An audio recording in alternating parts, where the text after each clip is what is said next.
ይህንን ጉድ ኢትዮጵያ ውስጥ ነው ብሎ ማመን በጣም ነው የሚከብደው። ላይቭ ላይ ሴክስ የት? ኢትዮጵያ ውስጥ የት እንደደረስን ተመልከቱ። ምንድነው ከዚህ በላይ የምንጠብቀው? ተመልከቱት እስቲ።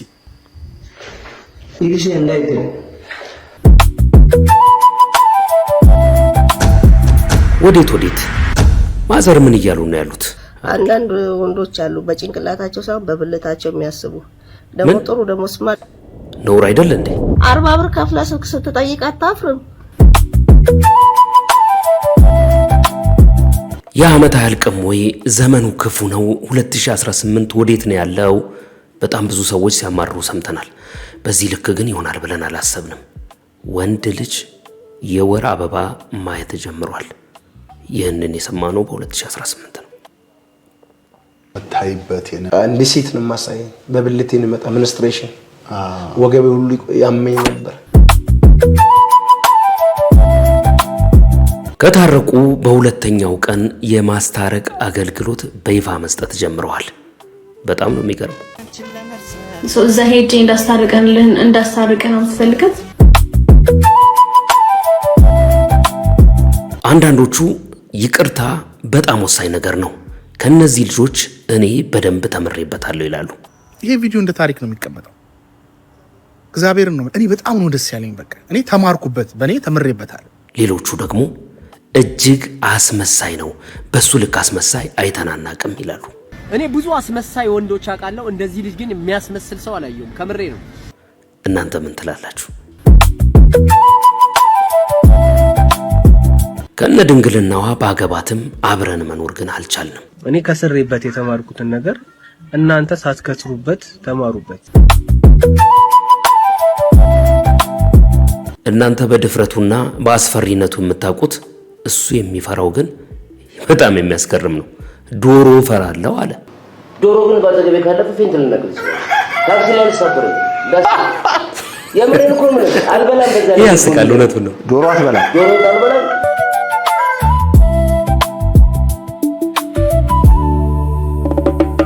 ውድ ተመልካቾቼ እንደምን አላችሁ? እንደገና በሌላ ቪዲዮ ሰዓቱን ጠብቄ ተመልሻለሁ። እጅግ በጣም ከልብ አመሰግናለሁ ለምትሰጡኝ አስተያየት፣ እንዲሁም ደግሞ በሱፐር ታንክስ ለምታበረታቱኝ፣ ገንዘባችሁን ለምትሰጡኝ፣ ከገንዘባችሁ በላይ ግን ውድ የሆነ ፍቅራችሁን እየገለጻችሁልኝ እንደሆነ ይሰማኛል። በሱፐር ታንክስ ገንዘባችሁን የምትሰጡኝ ሰዎች ስማችሁን በጠራ ደስ ይለኛል። ምናልባት ፍላጎቱ ላይኖራችሁ ይችላል ብዬ ስለማስብ ነው። ዛሬ በአዲስ መረጃ እንደገና ተመልሻለሁ። ጆይን የምትል መታለች፣ ሰብስክራይብ ከምትለው አጠገብ ማለት ነው። የዚህ ቻናል ሜምበርሺፕ አባል ከሆናችሁ ሌሎቹ የማያዩት እናንተ ብቻ የምትመለከቱት ቪዲዮ ይኖራችኋል ማለት ነው። አንዳንዶቹን ቪዲዮ ኦፊሻል አላረጋችሁም፣ በጆይን በተን ብቻ ነው የምትመለከቱት። ታዲያ ጆይን ብታረጉ ቻናሉን ሳፖርት ታረጋላችሁ፣ እኔንም ሳፖርት ታረጉኛላችሁ። እግረ መንገዳችሁን ደግሞ ማንም የማያየውን ቪዲዮ አስኮመኩማቸዋለሁ ማለት ነው። ከዚህ ፍጹም የተለየ ነው፣ አትጠራጠሩ። አንድ ቪዲዮ ለሳምፕል በጆይን የምትመለከቱትን እዚህ አስቀምሳችኋለሁ። እጅግ በጣም ከልብ አመሰግናለሁ። ዩቲዩብም ይሄንን በተን ከፍቶልኛል፣ ፍሬ አድርጎልኛል።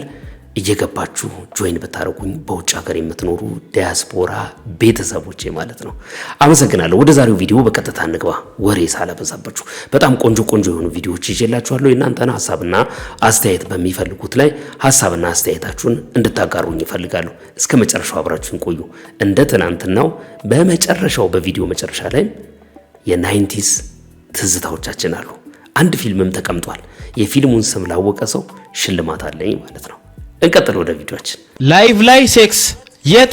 ኢትዮጵያ ውስጥ ይሄው ላይቭ ላይ ሴክስ ተጀመረ። ምንድነው ከዚህ በላይ የምንጠብቀው? ተመልከቱት እስቲ።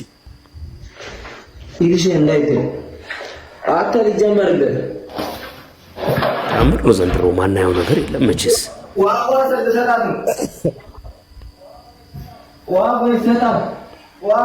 ይሄ ትውልድ ነው ታዲያ፣ ይሄ ትውልድ ነው ነገ የተሻለ ነገር ይፈጥራል ተብሎ የሚታሰበው ምንድነው? ከዚህ በላይ ምን አይነት ጉድ ነው የምናየው? ኢትዮጵያ ውስጥ እንደዚህ አይነት ነገር ከተጀመረ ጭራሽ ደግሞ ትልቅ በሚባሉ ሰዎች ሳይሆን በጣም ትንሽዬ ከሚባሉ ልጆች ነው እንደዚህ አይነት ነገር እየወጣ ያለ። ነገ ምንድነው የሚሆኑት? ህፃናቶቹ ምንድነው የሚሆኑት? ነገ ምን አይነት ጉድ ነው የምናየው? ለነገሩ እነሱ ምንም ማድረግ አይችሉም፣ ምክንያቱም ሁሉ ነገር በይቅርታ እየታለፈ ያዩ። እንግዲህ እዚህ ደርሰናል። እንደ ሀገር፣ እንደ ወገን፣ እንደ ማህበረሰብ ዘቅጠን እዚህ ጋር ደርሰናል። ላይቭ ላይ ግብረ ስጋ ግንኙነት ተጀምሯል። የት ነው? ኢትዮጵያ ውስጥ ነው ይሄ ነገር እየሆነ ያለው እና ወላጆች ልጆቻችሁ የት እንደሚውሉ ምን እንደሚሰሩ እባካችሁን ተከታተሉ። እኔ ደግሞ ከወላጆች ይልቅ የምትከታተሉ ሰዎች ስነ ስርዓታችሁን ያዙ ለማለት ነው። ለምሳሌ አሁን ይሄንን ቪዲዮ እዚህ ጋር ያመጣሁበት ምክንያት እንደዚህ አይነት ቻናል ስትመለከቱ አንፎሎ በማድረግ ነው። አሁን ቻናሉ በቀጥታ እኔ ጋር አልመጣም። ቢመጣ በስነ ስርዓት ማለት ነው ሪፖርት አደርጋለሁ፣ ጽፌ ሪፖርት አደርጋለሁ እንዲዘጋ ማለት ነው። ያንን ነገር ማድረግ የማይችል ሰው ቪዲዮዎቹን እየቆራረጠ የሚከፋፈል እንዲሁም ደግሞ እየገባ ላይክ እና ኮሜንት የሚያደርጋቸው ሰው ስላለ እነሱ ምንም ማድረግ አይችሉም። ስለዚህ እንደዚህ አይነት ቻናል በምትመለከቱ ጊዜ ሪፖርት የሚል ነገር ስላለ ገብታችሁ ሪፖርት ማድረግ እንዳትረሱ ማለት ነው። እንዳትረሱ፣ የምሬን ነው የምላችሁ። ይሄንን ቀሚስ መቼም ለዚህ ለፈረንጅ ይሸጣችሁ ነፍሳችሁ አይማርም። ያበሻ ቀሚስ ይሄን እኮ የወንዶች ባህላዊ ልብስ ነው ብላችሁ ይጣጩለት ይሆናል።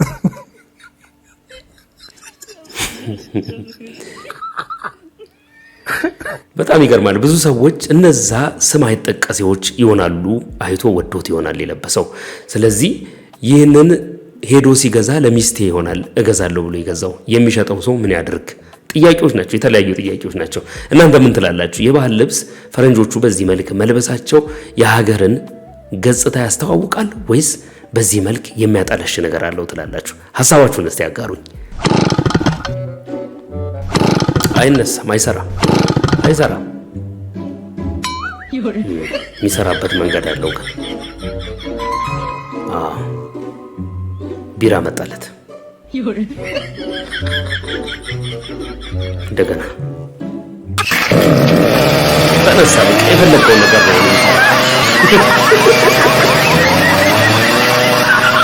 እንደዚህ አይነት ነገር ሰምታችሁ አታውቁም? እሱ መች ካልቃመ ስራ ይሰራል ብለህ ነው። እሱ መች ካልጠጣ ትዝም አይለውም። ሲጠጣ ነው የሚያስታውሰው።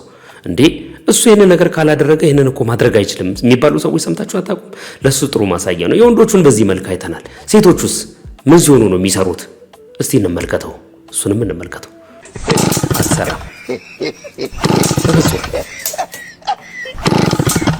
አይሰራም ማለት የሚሰራበት ግን አለ።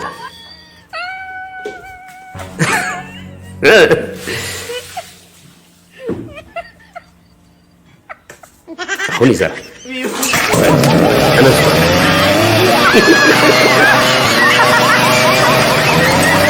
ይሄ ነገር ቀልድ ብቻ አይደለም፣ ብዙ የሚያስተምረው ነገር አለ። አንዳንድ ሰዎች ኦፌንደድ ሊሆኑ ይችላሉ በዚህ ጉዳይ፣ ግን በሁለቱም አቅጣጫ በትክክለኛ የተቀመጡ ነገሮች አሉት። ሁሉንም የሚወክል ግን አይደለም።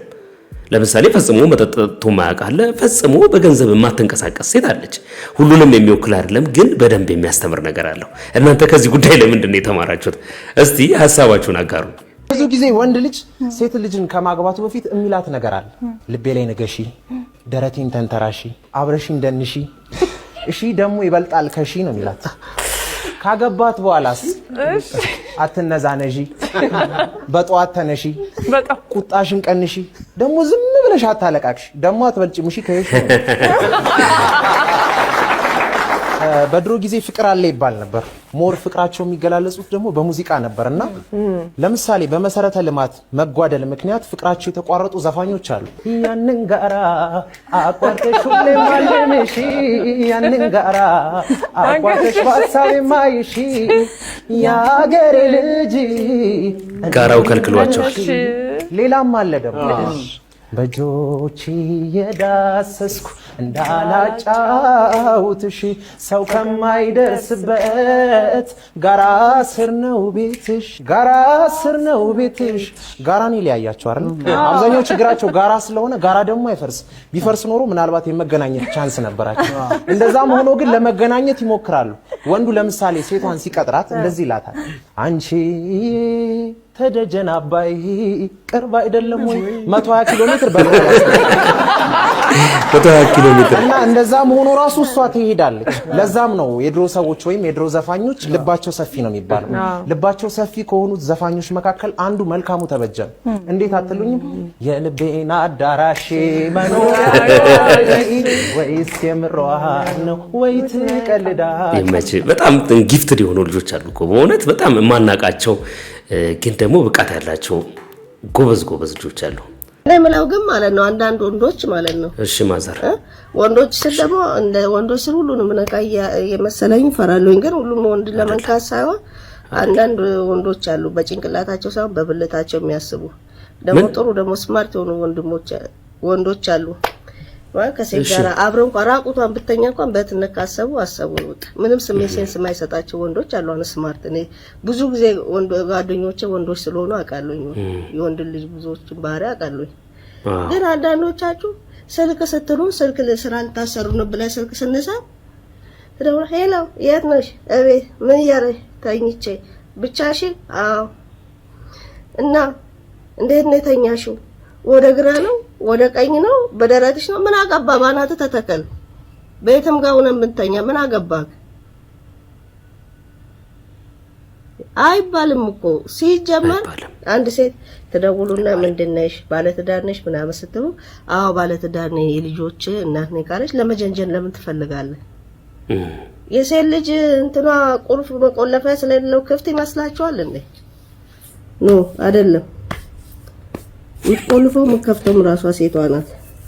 ለዛ አንተ ስለፈለስ ስለጀነጀንክ የሰው ሚስት ለማማገጥ ደግሞ አትሩጥ፣ አይጠቅማችሁ። አንዳንድ ሴቶች ሊያስለምዷችሁ ይችላሉ። የለመዳችሁት እነሱ ጋር ያስለመዷችሁ ጋር ሁሉም አንድ ሴት ካገኛችሁ እንደዛ ሁሉንም ሴት በእንደዛ አትደምሩ። ነው ትመጡና ቡና ስጪኝ፣ ቡና ትጠጣላችሁ። ከዛ ስልክሽን ስጪኝ። አንድ ቡና 40 ብር ከፍላ ስልክ ስትጠይቅ አታፍርም? ቢያንስ እንኳን ተመላልሰህ ተግባብተህ አብራች ባሪ ለባሪ ተግባብተህ ብትልም እሷ የራሷን መሰጣለች። አንድ ቡና ባርባ ተጣጣና ስልክ ስጪኝ አላልከም? ይመቻል ይሰጣል። ስልክ አይሰጥም። ሴንቲና በራንጀትክ ላይ መስጠት። ለማንኛውም እንደዚህ አይነት ወንዶች የስማርት የሆኑ ወንዶች አሉ። የነሱንም ስም አታስጠፉ ማለት ነው። በተለይ ደግሞ ባለትዳር ወንዶች ናቸው እንደዚህ አይነት ባለጌ ጋጦጦች በአብዛኛው። እውነት እኔ እንደው ምንም ትዳር የሌለው ወጣቱ ይሻለኛል አሁን ላይ። ግን ባለትዳር የተባለ ትላልቅ ሰዎች እግዚአብሔርን ምናቸው እንደሚታመሙ ምናቸው ላይ ችግር እንዳለ ራሱ ግራ ነው የሚገባኝ። በጣም ያሳዝናል። እንዴት ነው ሴቶችን መስሏቸው? አንተ ስለፈለክ እንዴት ነው የተኛው ብላ እንድትነግር ነው የምትፈልገው? አገኘው ስለጠራ መታ መሰጥ ነው እንደ ይመስልህ? እናት ቤት ገብተህ የምትጠይቀው ምግብ ገብተህ በልተህ የምትወጣው እኮ አይደለም። ሴት ልጅ የራሷ ክብር አላት። እሺ እውነት ነው። ደግሞ ሌላ ሴትን ያላከበርክ እናትንም አታከብርም፣ እህቶችንም አታከብርም። ባለጌ ነው። ተመቻችሁ ምክሩ? እርሶ ግን ምን ሲሉ ነው ከዚህ ሁሉ ወንድ ጋር የተዋወቁት? በመጀመሪያ ይሄ ሁሉ ወንድስ ለምንድን ነው ስልኩትን የሚሰጡት? ደውለው በዚህ ነው በዛ ነው የተኛሹ ብሎ እስከሚጠይቁት ድረስ እርሶ ለምን ይሄንን ያደርጋሉ? እርሶም አጥፍተዋል እኮ። ሌላውን መናገሩ ብቻ ሳይሆን እርሶም መገሰጽ አለበት። በነገራችሁ ላይ ገብቼ ቻናሉን ለመመልከት ሞክሬ ነበረ። ማዘር በጣም በከፍተኛ ሁኔታ አነቃቂ ናቸው፣ ይጨፍራሉ፣ የፈለጉትን ነው የሚያደርጉት ዋቴቨር እና እናንተ ባለትዳር የሆናችሁ ወንዶች ግን አታስቸግሩ፣ ሲንግሎቹ እሺ። ከዛ ደግሞ የ40 ብር ቡና ጠጥታችሁ ስልክ አትጠይቁ፣ ሌላ ነገር አድርጉ እንጂ መጀመሪያ ወይ ደግሞ ተመላለሱ። እና ትክክል አይደለም፣ እሺ ሊታረም ይገባዋል ይሄ ጉዳይ እያሉ ነው ያሉት። እንቀጥል። ስሞት ማለበት ጥበብነሽ። የቀን ወጪዎት ስንት ነው? ምን የጡረታ ብር ነው? 100 ብር 100 ብር 100 ብር 100 ብር። የቀን ወጪ ስንት ነው? እኔ ደሞዜ ትክክለኛ ደሞዜ ልንገር አላፍርበትም 17000 ብር ነው የማገኘው በወር። ስለዚህ ኖርማሊ በቀን ወጪ ስንት ነው? አይ በቀን ወጪ የሚባል የለም። ምን በቃ ይሄንን ነው ሲጀለ ነው የምሰጠው። ሚስቴ ሁሉ ነገር ጨራርሳ ቀን ግፋ ካለ 400 300 አወጣለሁ። ቤት ልጆች ያሉ። የወር ገቢው ስንት ነው? 2000። በወር 2000 ብር ካገኙ እንዴት ነው በቀን 400 ብር የሚያወጡት? እና ምን ላድርገው? በቃ ደረቅ ነገር ነገር እየሰሩ። አዎ ምን እንታዘዝ? ሎፍቲ ኢንተርቴይንመንት ከባድ ኢንተርቴይንመንት ነው። የቀን ወጪ ስንት ነው? የቀን ወጪ እንኳን አይገመትም። በልጆች ጋር ከሆነ እስከ 2000 በወር ምን ያህል ብር ትሰራለህ? በወር ያው እግዚአብሔር የፈቀደውን ትሰራለህ። እስከ 5ም 10ሺህ በቀን 2000 ብር እያወጣ 10000 ብር በወር እያገኘህ እንዴት ነው የሚሆነው? ምንም ጣጣ የለም። በነገራችሁ ላይ ኢንተርቴይንመንቱ ጥሩ ነው። እንደዚህ አይነት ጥያቄዎች ደስ ይሉኛል። እኔ ግን ምን ቢጨመርበት አሪፍ መሰላችሁ? እንደኔ እንደ ሐሳብ ይሄ ልጅ ከጠየቃቸው በኋላ በጣም ዝቅተኛ ገቢ ነው ያለን የቀን ወጪያችን ይሄን ያህል ነው ብሎ የሚሉ አሁን ያንኝነት ያሳዝናሉ። ደረቅ ነገር ምናምን እያደረገን ብለዋል። ለነዚህ ሰዎች ኢንተርቴይንመንቱ የሚያገኘው ገንዘብ ይኖራል። ይህንን ነገር በመስራት ገንዘብ ይሰራበታል። ይህንን ነገር ወጥቶ እስከሰራ ድረስ አትሊስት ዝቅተኛ ገቢ ላላቸው ሰዎች የተወሰነ ገንዘብ ቢሰጣቸው የቀን ገቢያቸውን እንኳን እየሸፈነ ቢቀርጽ አንደኛ ፕሮግራሙን በጣም ማራኪ ያደርገዋል፣ ሁለተኛ ደግሞ ሰዎቹን እግረ መንገዱን ይረዳቸዋል ማለት ነው። በጣም ደስ ይላል፣ ያሳዝናልም ደግሞ አንዳንዱ ነገር። ዋው አልተመቸኝም። ለስንት አድረም ታገኙት ቆንጆ ሴት አንተ የኔ ስፖክስ ፐርሰን ነህ። አስኩራ ከጀርባ አስቀምጣ የምትነዳ ሴት ገርዳሜ ናት፣ በደንብ ገርዳሜ ናት። እናንተ ለምን ያማችኋል እንዴ? እናንተ ከእናንተ ጋር ለመስማማት ግዴታ ሽሮ መውደድ አለብን? ግዴታ ምግብ ማብሰል መስራት መቻል አለብን? አንቺ ኧረ እያበድሽ ነው። እውነት ነው እንዴ? መኪናው እንኳን ቢገዛልሽ እኮ የአእምሮ በሽተኛ ተብለሽ መንጃ ፈቃድ አይሰጥሽም እኮ። ምን እየሆንሽ ነው? አትረጋጊ። የምር ነው በእውነት ገርዳሜ እንዳለ እያልሽ እኮ በቃ እኮ ልሞቺ ነው። ገርዳሜ የምታያቸው ሴቶች በላባቸው ሰርተው ይገዛሉ፣ በዳቦአቸው የተገዛላቸው አሉ፣ እንዲሁም አግብተው በትክክል ደግሞ ባላቸው ይገዛላቸው አሉ፣ ቤተሰቦቻቸው ይገዛላቸው አሉ። አንቺ እኮ ከሁሉም አልሆንሽም። እያበደሽ ነው። እውነቱን ነው። ዳቦ ስጪኝ ቢሉሽ መሰጫም መሲም እንዴት ይግዙልሽ ታዲያ? አግብተሽ ሊገዛልሽ አልቻለም። ምክንያቱም ይሄን የሚጀነጅንሽ እንኳን መኪና ሊገዛ ፓንትም የሚገዛልሽ አይመስለኝም። ቤተሰቦችሽም እስካሁን አልገዙልሽም፣ ሰርተሽም አልገዛሽም። አሁን ደግሞ በስተመጨረሻ እንኳን መንግስት እንኳን በስጦታ ቢሰጥሽ መኪና አይምሮሽ ትክክል አይደለም ተብሎ ደግሞ እኮ ልትከለከይ ነው። ተረጋጊ። ጭንቅላትሽ መስመር እየለቀቀ ነው። አንደበትሽ በጣም አልታወቀሽም እንጂ የጤናማ አይምሮ ባህሪ አይደለም እየታየብሻለሁ። እንዴ ምን ነው እኔ ብቻ ነኝ ቆንጆ ያለሁት አልሽ? ተረጋጊ፣ ጤናሽን ጠብቂ። ትክክል ነው። የምር ነው። በእውነት በስቷል። ትናንትና አንድ ሰው በለቀቁት ቪዲዮ ላይ ምን አለ? እቺ ልጅ አቴንሽን ነው የምትፈልገው፣ ቪዲዮ ስለሷ እየሰራችሁ ባትለቁ ጥሩ ነው ብሏል። ምክሩ አሪፍ ነው። በጣም አሪፍ ነገር ነው የተናገርከው። ወንዱን ሴት አላቅም፣ ኮሜንት ሴክሽን ላይ አንብቤያለሁ እኔ ቪዲዮ ላይ ማለት ነው። ግን ምንድነው አላርፋለች። የአይምሮ በሽተኛ እስክትመስል ድረስ እየወጣች እየተናገረች ነው። ማህበረሰብ ውስጥ ነው የምንኖረው። የምንሰራው ደግሞ ያው ኮንቴንት ክሬት ነው የምናደርገው። ቪዲዮ እንሰራለን። በየቀኑ የምንሰራቸው ቪዲዮዎች ላይ ሳምንታዊ ኢሹዎች ሲኖሩ እናካትታለን።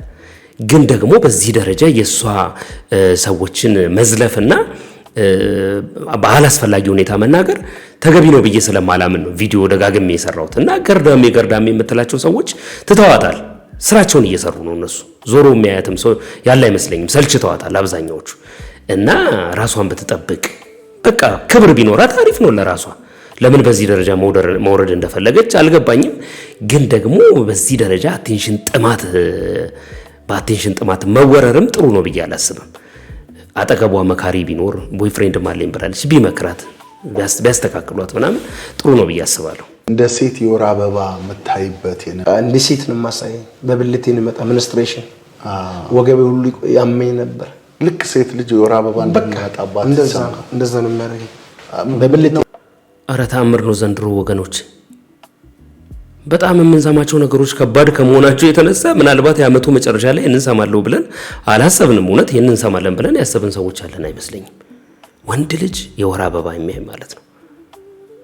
በጣም ታምር ነው። ሙሉን እስቲ ገብቶ የሰማ ሰው ሊያጋራኝ ይችላል። የተቆረጠ ቪዲዮ ነው ያገኘሁት፣ ግን በትክክል እንደ ሴቶቹ ይመጣብኛል፣ በብልቴ ነው የሚመጣው፣ ወገቤን ሁሉ ያመኛል ብሎ ከተናገረ ምንም ሌላ ዲቴል ማብራሪያ አያስፈልገውም። ምናልባት ውስጥ ገብተን ስንሰማው ብዙ ነገሮችን ልንረዳ እንችላለን። ግን በቃ ይህንን አሰምቶናል 2018። ይበቃናል ወዳጆች፣ ይበቃናል። at the end of the day እንዳይሆኑብን የፈራናቸው መጥፎ ነገሮች መጥፎ አይደሉም። እንዲሆኑልን የጓጓንላቸው ደግሞ በጣም ጥሩ ነገሮች ደግሞ ጥሩ አይደሉም። በፈራነውም አልጠፋንም፣ በጓጓንለትም አልተረፍንም።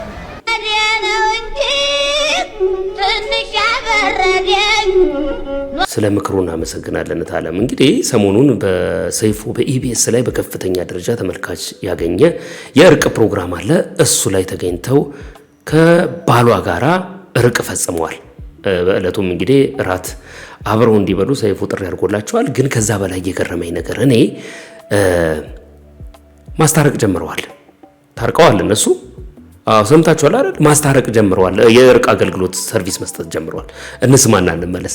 ከሚስቴ መታረቅ ፈልጋለሁ አስታርቂኝ አልከኝ። ግባሽ ናግባ አንዴ ላክልኝ፣ ገስት ላክልኝ። እግዚአብሔር ይመስገን ደስ ብሎኛል ስለታረቅሽ። ቴንክ ዩ በጣም እኔም እንዳንቺ ለመታረቅ ፈልጋለሁ። አንድ ልጅ ወልጃለሁ እና ሚስቴ በጣም ወዳታለሁ። ማርያምን እውነት ይቀጥላል ማርያምን ወይ እና እናስታርቃለና ደስ ይላል። ደስ ይለኛል። እኔ የት ነው የምትኖረው? አሁን አዲስ አበባ ነው ያለሁኝ፣ ግን መቀሌ ነው የምኖረው። ኦኬ ሚስትስ እዛው ነች? እዛ መቀሌ። እዛ ሄጄ እንዳስታርቀን ነው የምትፈልገት? እኔ እንጃ በቃ ጨንቆኛል በጣም። ልጄን በጣም ስለምወዳት ሚስቴን በጣም ስለምወዳት ያው 3 አመት ተለያይተናል። ያው በጣም ከባድ ነው። እሺ ቆይ ፎሎ አድርገኝ። እሺ ወይ በውስጥ እናውራና ከዛ በኋላ ያለው ነገር ትመክረኛለሽ። እሺ ስልኳን ትሰጠኛለህ። ጋይስ ነገ ላይቭ እዚህ ላይቭ ትመጣለሽ። እሺ እና በውስጥ ስልክን ትልክልኛለህ፣ ስልኳንም ትልክልኛለህ። መልካም። እሺ ማስታረቅ ጀምረናል ነው የምላችሁ። በጣም አሪፍ ነው፣ ደስ ይላል። እንግዲህ በጣም በርካታ ሰዎች የሰዎችን እርዳታ ይፈልጋሉ እውነት ለመናገርና በእርቅ በዚህ አይነት መልካም ነገሮች ደግሞ መሆኑ በጣም ደስ የሚል ነገር ነው። ሰይፉ የሀገር ዋርካ ነው መባል ጀምሯል በሚሰራቸው ስራዎቹ። እንደዛ መሆን አትፈልጉም? 2019 እንግዲህ ይዞላችሁ የሚመጣው እድል ሊኖር ስለሚችል በዛ መልክ ራሳችሁን አዘጋጁ።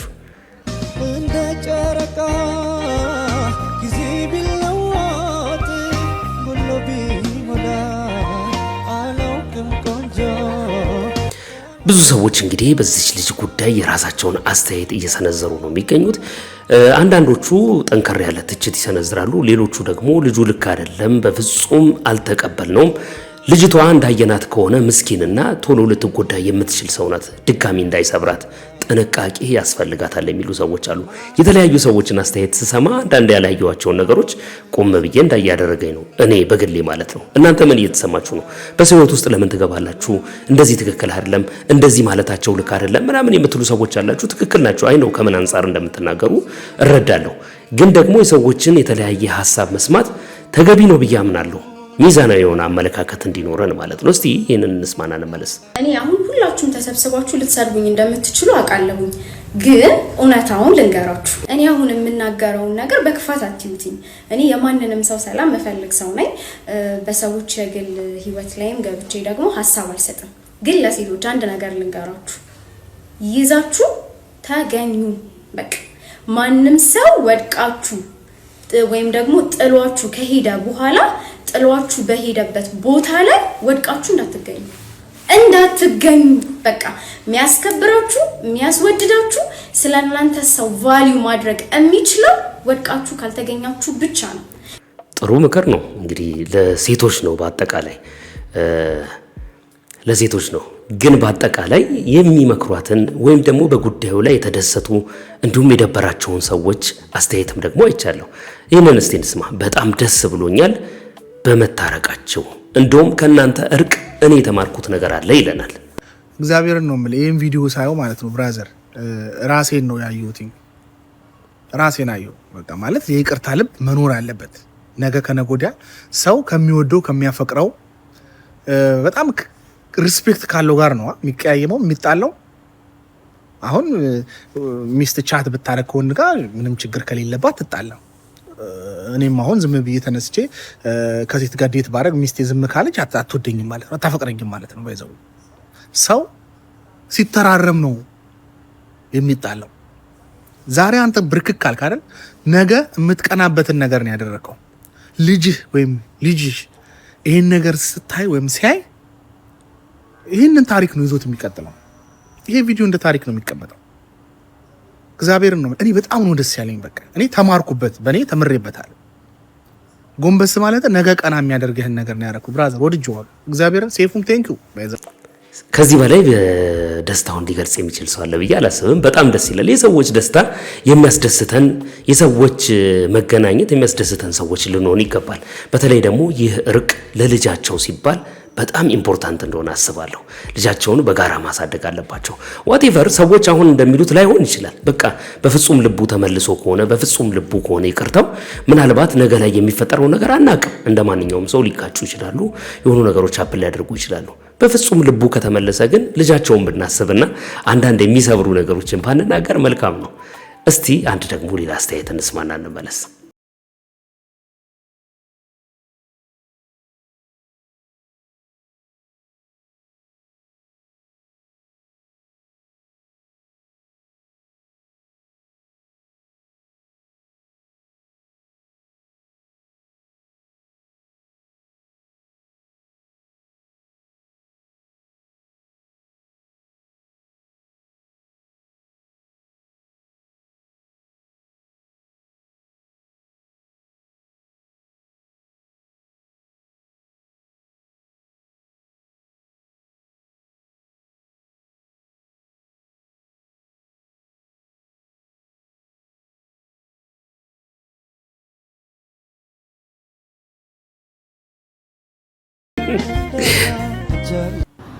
በእነዚህ ልጆች ዙሪያ የሆነ ደስ የማይል ነገር ነው እኔ የሚታየኝ።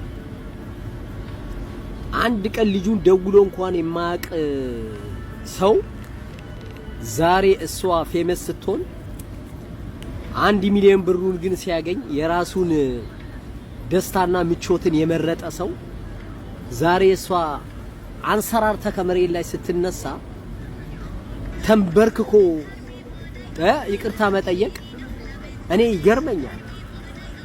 የሆነ የአማርኛ ፊልም ማይ ነው ይመስለኝ። እስከ መቼ ነው ግን ኢትዮጵያውያን እንደዚህ እየተሸዋወድን የምንኖረው? እስከ መቼ ነው ግን እንደዚህ ማስመሰልና ድራማውን የምንችልበት? ከምሬ ነው። አንድ ቀን እንኳን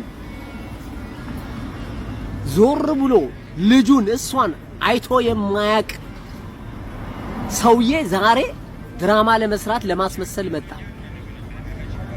እኔ ሴቶች ግን እስከመቼ ነው ኢትዮጵያውያን ሴቶች እስከመቼ ነው ግን እንደው የሆነ ነገር ውስጣችሁን ኮርኩሯችሁ በወንድ ላይ ያላችሁን አቋም በእንደነዚህ አይነት አውሬ በሆኑ ወንዶች ላይ መቼ ነው አቋማችሁ የሚስተካከለው? ከምሬ ነው።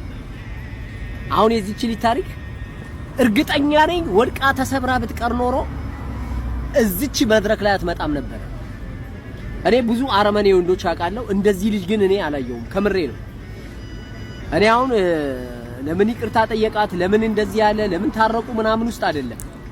ግን እቺ ልጅ ታዋቂ ባትሆን አንሰራርታ እንደዚህ እንደው እግዚአብሔር ባያነሳት ኖሮ ይሄ ግለሰብ እውነት ያስታውሳት ነበርን? ኢትዮጵያ ለእናንተ ነው ጥያቄው። ከምሬ ነው።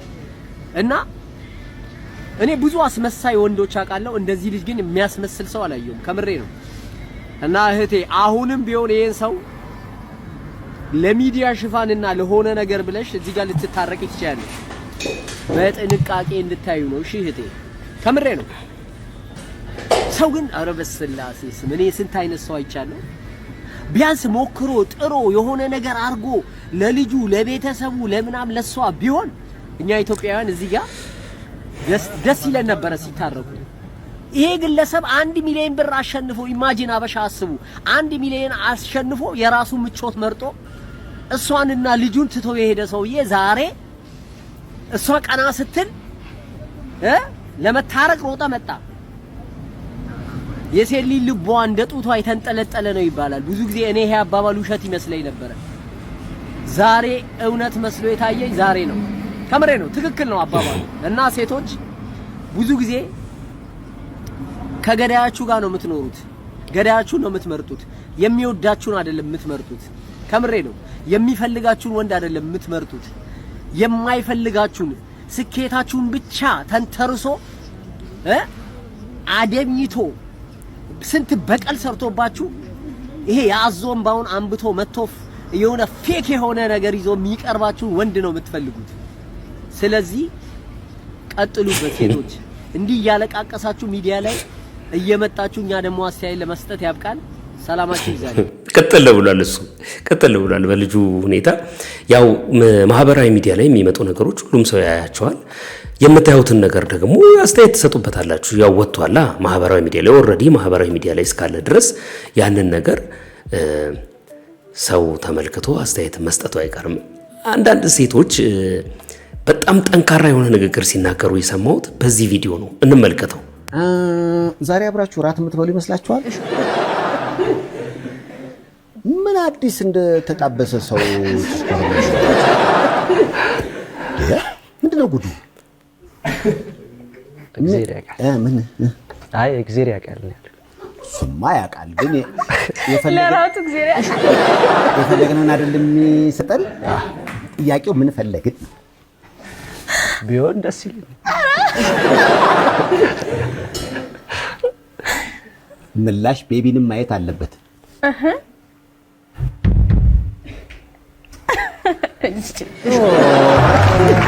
ልጅቷ ምስኪን ነገር ትመስላለች በእውነት በጣም ያጋጥመለ ህይወት መገናኘት መለያየትም አለውና አንድ ጓደኛዬ ወልዶ ነው ከባለቤቱ ጋር ተለያየ እና ልጆቹን ሊያሄዶ ራት እኛ እዛ አገኘ ነው እና ራት በላን። ራት ከበላን በኋላ እደራል ነው ስንለው እኔ ሰው ቤት አላድርም። ኧረ ተው እንደው እባክህ የሰው ቤት አይደለም ያንተ ቤት ነበር አልነው። አግባባ ነው። እግዚአብሔር የተመሰገነ ይሁን። ተግባቡና ሁለት ነበር ያኔ ስናግባባቸው በፍቅር ነገሮች ሁሉ ታድሰው አሁን 4 ወልደዋል።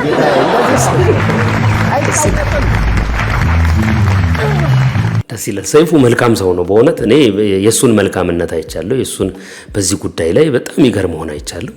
ደስ ይላል። ከዚህ በፊትም የተለያዩ ሰዎች እሱ መድረክ ላይ ታርቀዋል። ብዙ ነገሮች አፕን ሲያደርጉ ተመልክተናል። ሰይፉ እንግዲህ የሀገር ዋርካ ወደ መሆን አድጓል እያሉ ነው። እድሜውም ነው። በዚህ እድሜው ሊሰራ የሚገባውን ትክክለኛ ስራ ላይ ትክክለኛ ፓዙ ላይ አለ ብለን እናምናለን። እንግዲህ እሱን ፉት ስቴፕ ለመከተል ያውቃል። ወንድ ቺት ሲያደርግ በራሱ ሜዳ አይጫወትም። ሰምሃው ጠጋ አድርጎ ነው ኳሱን የሚጫወተው። ሴት ግን ስትጫወት በራሷ ሜዳ ላይ ነው የምትጫወተው። ይሄኛው ትልቁ ደግሞ መጥፎ እሱ ነው። ያ የትኛውንም እያደነቅን አይደለም። ሎጂኩን በደንብ ዲቴል አሁን የምናውቃቸው ነገሮች ስለሚኖሩ ነው ዲቴል አሁን እንዲያልክ የምናወራውና ነገር በጣም ሴት ልጅ ስታረግ በሜዳዋ ነው የምትጫወተው። በሜዳዋ ነው። ወንድ ልጅ በሜዳዋ አይደለም በሰው ሜዳ ነው የሚጫወተው አይነት ነው። ኢሞሽናልም አይደለም። አሁን ያልኩ ቅድም በራሱ ሜዳ ነው ያልኩት። ወንድ ልጅ ቺት ሲያደርግ ስቲል አምና ሰፖርቲንግ ግን አይነካውም እሱን ኢቭን ሚስቱን እኮ አትነካበትም። ታውቃለህ አይደል? አት ዘ ሴም ታይም ፕሮቴክት እኮ በአክሽን እኮ እያረጋት አይደለም ሚስቱን። በዚህኛው ግን ሞክ እንድታረገው ምናምን ኢቭን አይፈቅድም። ይሄ የቤተሰብ ሰዓት ነው አትደውይ ኦር ይሄ የሆነ ይከልለዋል ጥሩ አድርጎ ገብቶሃል አይደል? ኢሞሽንም ኢንቮልቭድ አይደለም ላይክ ሞስት ኦፍ ዘ ታይም እንደውም ኦልሞስት ማለት በሚቻል ደረጃ ላይ አይደለም። እንደውም ሲቀለድም ይባላል አንቺን እንደዚህ እያለሽ እኮ ሚስቱ ግን በየጊዜው እያረገዘች ነው ይባላል። እና ኢሞሽናሊም ኢንቮልቭድ አይደለም ገብቷል። ኢትስ ጀስት ላይክ ይሄ ፋንታሲ ነው። ብዙ ጊዜ አያረጋውም። ኮሚትመንት አይገባም። እዚህ ጋር ነው ኮሚትመንት የገባው የሚችለው እዚህ ጋር ነው ኮሚትመንት ላይክ ያለው። ኤዘር ጎበዝ ከሆነ እዚህ ጋር ችግር ካለ ፊክስ አድርጎ መንገዱን መቀጠል ነው።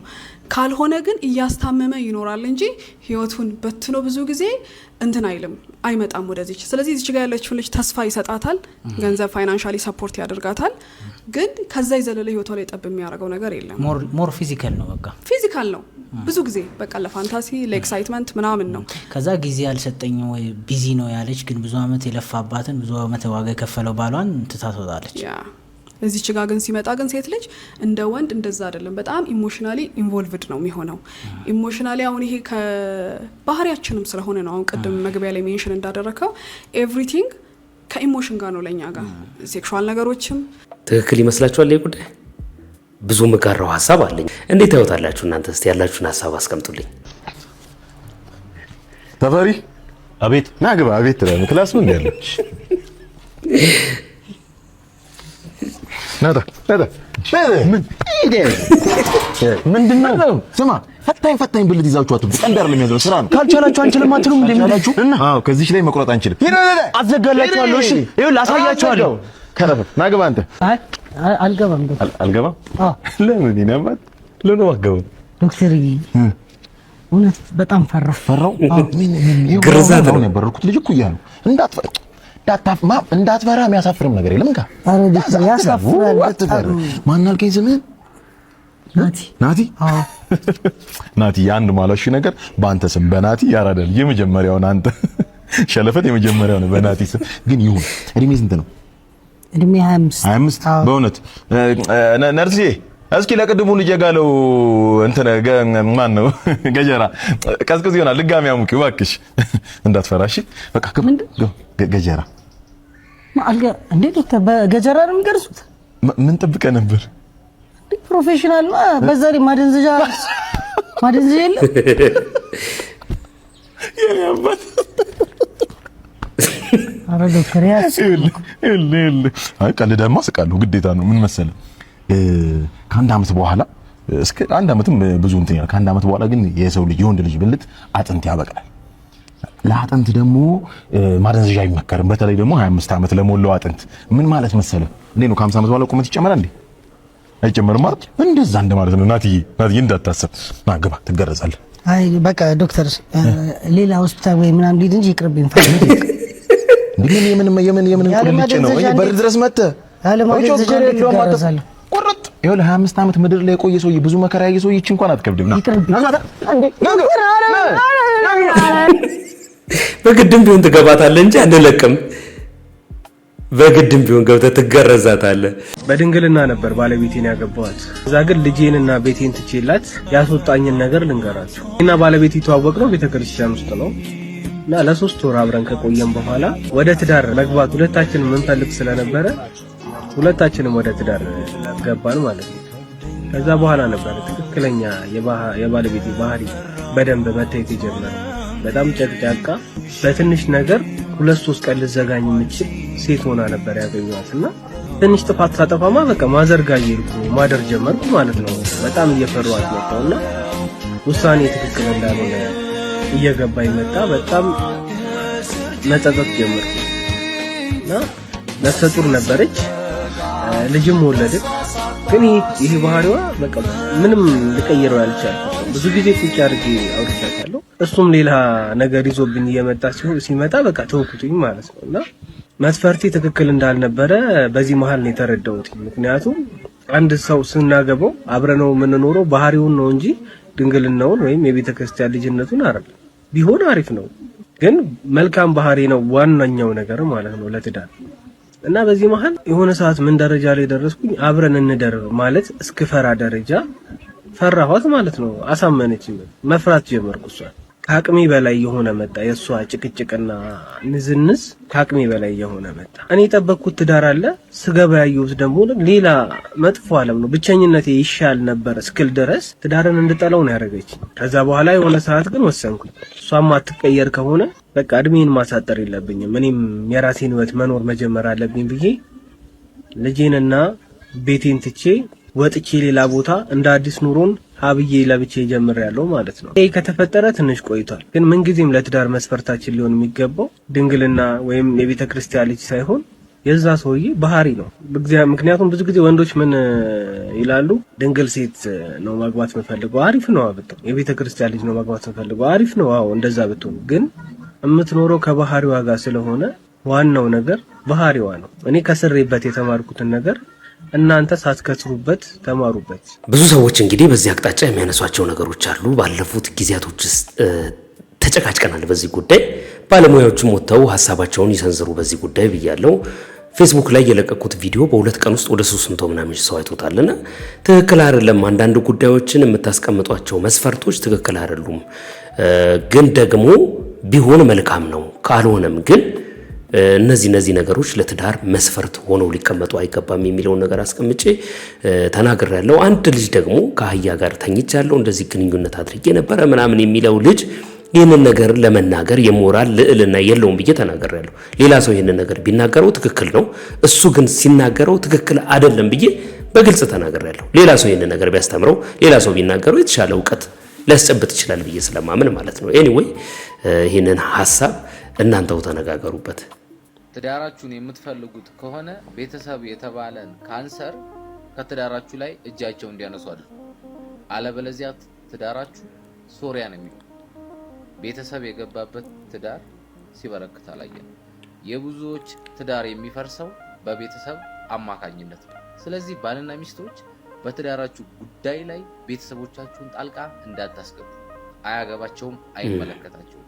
የናንተ ትዳር የናንተ ጉዳይ ነው። በእናንተ ትዳር ውስጥ ፈጣሪ ብቻ ነው ጣልቃ ሊገባ የሚችለው እንጂ ከናንተ ውጪ ቤተሰብ የተባለ ካንሰር እንዳታስገቡ። ያው መጽሐፉ የሚናገረው እኮ እንደዛ ነው። በሶስት የተገመደ ገመድ አይበጠስም ይላል። ሶስት የተገመደ ገመድ ማለት ባል አለ፣ ሚስት አለች፣ ሶስተኛው እግዚአብሔር ነው ማለት ነው። ስለዚህ ሌላ ሶስተኛ አድርጋችሁ ቤተሰብ የምታስገቡ ከሆነ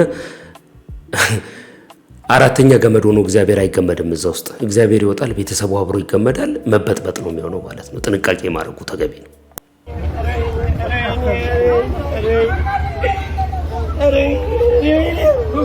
በቃ አመልክት፣ ዝም ብለህ አሁን አመልክትና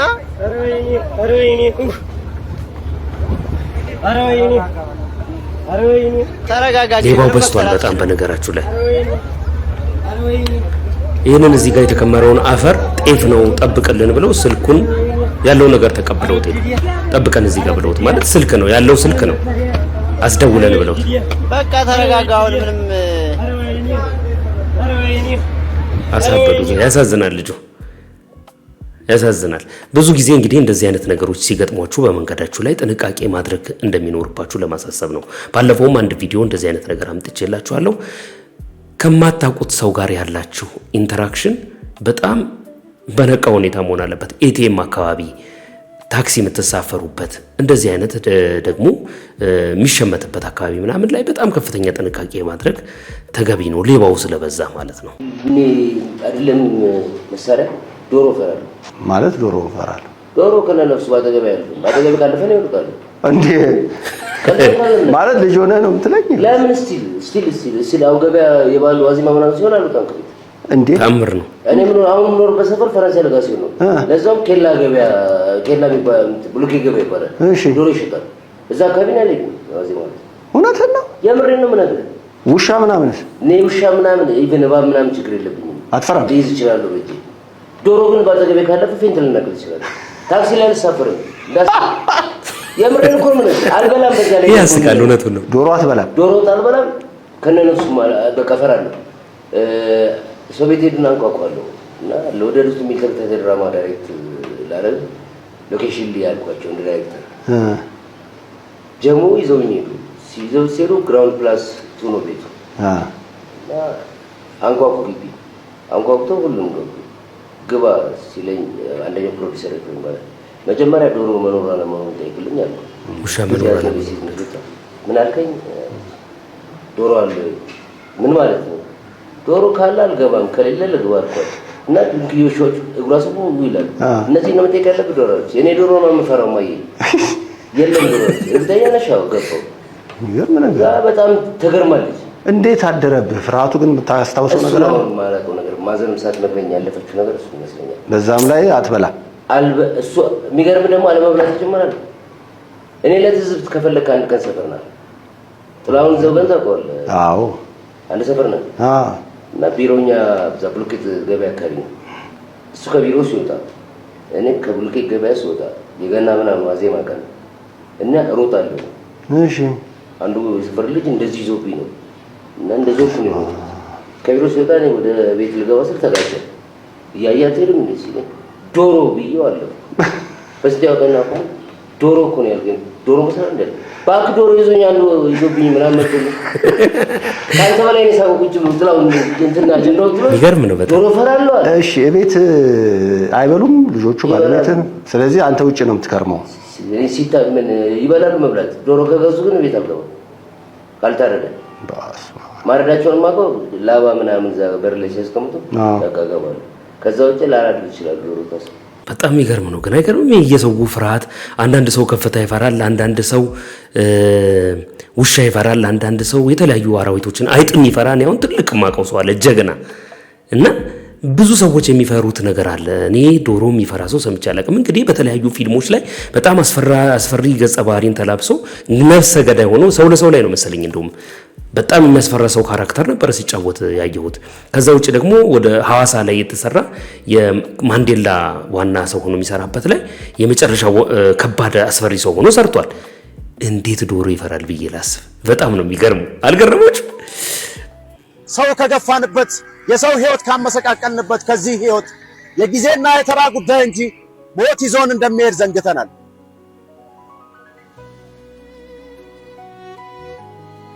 ተመልከቱት ይሄንን ቪዲዮ በጣም ነው የሚገርመው።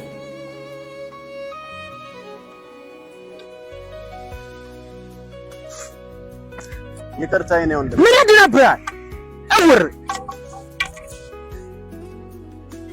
እውር አልከኝ? ሁላችንም እኮ ታውረናል። ሁላችንም ታውረናል? ምን ማለት ነው ደግሞ? አዎ ታውረናል፣ እውር ነን።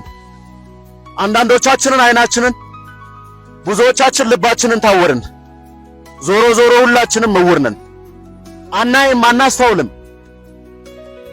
ያማ ባይሆን እንደማላይ እያየህ ስለነካው ተቆጥታ አትገፈትረኝም ነበር። ለዛ ነው እኔ አይኔን አንተ ልብን ታውራል። አንተ ሰውዬ ምንድነው የምትቀባጥረው? ተነስ በእናትህ። ምን እዚህ ተነስ ተነስ። ያዝ ጋር ያዝ። አልቀባጠርኩም፣ እውነታውን ነው የነገርኩህ። እውነታውን ትተን ስሜታችንን መከተል አብዝተናል።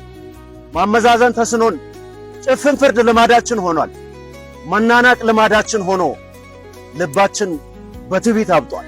ይቅርታን እምብኝ አሻፈረኝ ብለን ውሃ በማያነሳ ምክንያት ቂም ቋጥረን በየትኛው አሳቻ ሰዓት እንደምንጠፋፋ ማሰብ ስራችን ሆኗል።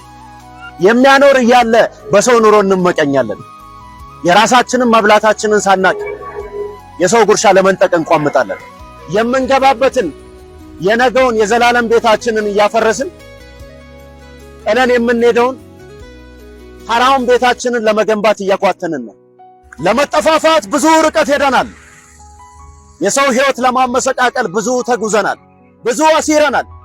ግን ከለፋንለት ሰው ከገፋንበት የሰው ህይወት ካመሰቃቀልንበት ከዚህ ህይወት የጊዜና የተራ ጉዳይ እንጂ ሞት ይዞን እንደሚሄድ ዘንግተናል። ስለዚህ ሁላችንም በጋራ ታውረናል። ምን ተማራችሁበት? አንድ ማስታውሰውን ታሪክ ልንገራችሁ። አንድ ሰው 6 ኪሎ ዩኒቨርሲቲ ይማራልና አይነ ስውር ነው፣ አካል ጉዳተኛ ነው መሰለ የሚባለውና ትምህርት ቤት ውስጥ አንድ ቀን መብራት ይጠፋል። ልክ መብራት ሲጠፋ እሱ ባትሪውን አብርቶ ከዶርሙ ወደ ሆነ ቦታ ይሄዳል እና ሁሉም መብራት ጨለማ ስለሆነ እሱ አይነ ስውር ነው፣ መብራት ይዞ እየሄደ ነው። ለምንድን ነው መብራት ያስከው ብለው ሲጠይቁት አያለው የሚል እውር እንዳይገጨኝ ብዬ ነው አላሉ። እና በጣም ነው የሚገርመው። ትክክለኛ ሀፕን ያደረገ ነገር ነው። አንዳንድ ሰዎች የሚያዩ ይመስሏችኋል፣ አያዩ እና በውር ድንበር የሚንቀሳቀስ ሰው ስላለ ማለት ነው። በጣም አስተማሪ ነገር ነው። እንደዚህ ያሉ ነገሮች ሁሉ ጊዜ ቢኖሩ በጣም እንደው ህይወታችን የሰላና የቀና ይሆናል ብዬ አስባለሁ። አዎ ያመልካም ጊዜ ልጅነት እንደምን ብሎ እንዲያትር ውበትሽ በሰረጎ መራ ዙሪያሽን በሾህ ታጠረ አይኖችን ተራብሽ። አዎ ያመልካም ጊዜ ልጅነት እንደምን ብሎ እንዲያትር ውበትሽ በሰረጎ መራ ዙሪያሽን በሾህ ታጠረ አይኖችን ተራብሽ። አዎ ያመልካም ጊዜ ልጅነት እንደምን ብሎ እንዲያትር ውበትሽ በሰረጎ መራ ዙሪያሽን በሾህ ታጠረ አይኖችን ተራብሽ። በጣም ገራሚ ነው ትዝታ። ከዚህ ቀጥሎ ማሳያችሁን ደግሞ በኢቲቪ ላይ ሲተላለፍ የነበረ ድራማ ነው፣ ተከታታይ ድራማ ነው። ርዕሱ ምንድን ነው ላስታወሳችሁ ሰዎች ሽልማት አለኝ። ቀድሞ ኮሜንት ላደረገ ሰው እንደዚህ ኩቱም ትኖርኩላታል። በአንድ ከተማ ህዝብ መዝገብ ቤት ውስጥ አይጦች እንዲህ ሲፈነጩ ምን ይባል? ምን ልታዘዝ? ምን ላድርግ? ዛሬ ቀጥረኝ ነበር። ፋይል ጠፋ ብለህ ታመላልሰው ይሰራል። ያንቺን ፋይል እዛ ተመጥቷል። አይጦች በመዝገብ ቤት የህዝብ አቤቱታ እንባ፣ የመንግስት ሰነድ፣ የሀገር ታሪክ እየዋደሙ የሄደችውን አምላክ አቶ ግዛው እባክህ ድመቴን አይተሃታል? አይዞ አሁን ወደ ጓሮ ዞር ብዬ ነበር። ድመቱን በአፏ አይጥ እንደጎረሰች ምስጥ ወሯ ምንድን ነው የድራማው ርዕስ? የምታስታውሱ ሰዎች ካላችሁ በኮሜንት ሴክሽን ላይ አስቀምጡልኝ። እንግዲህ የዛሬው ቪዲዮ ይህንን ይመስላል። እስከዚህ ሰዓት ድረስ ቪዲዮውን የተከታተላችሁ ከሆነ ላይክ ላለማድረግ ምንም ምክንያት የላችሁም። ላይክ አድርጉ፣ ያስፈልገኛል፣ ነግሬያችኋለሁ። ቪዲዮዎቻችንን ላይክ አድርጓቸው። እንግዲህ ለዛሬ ያስኩላችሁ ቪዲዮዎች እነዚህን ይመስላሉ። በጣም እንደተዝናናችሁ፣ እንደተደሰታችሁ፣ በሚያስተምረውም እንደተማራችሁ፣ በሚያስጠነቅቀው እንደተጠነቀቃችሁ በደንብ እርግጠኛ ነኝ። በሌላ ቪዲዮ ተመልሼ እመጣለሁ። እስከዚያው ድረስ ግን መልካም ጊዜ፣ መልካም ቆይታ ይሆንላችሁ።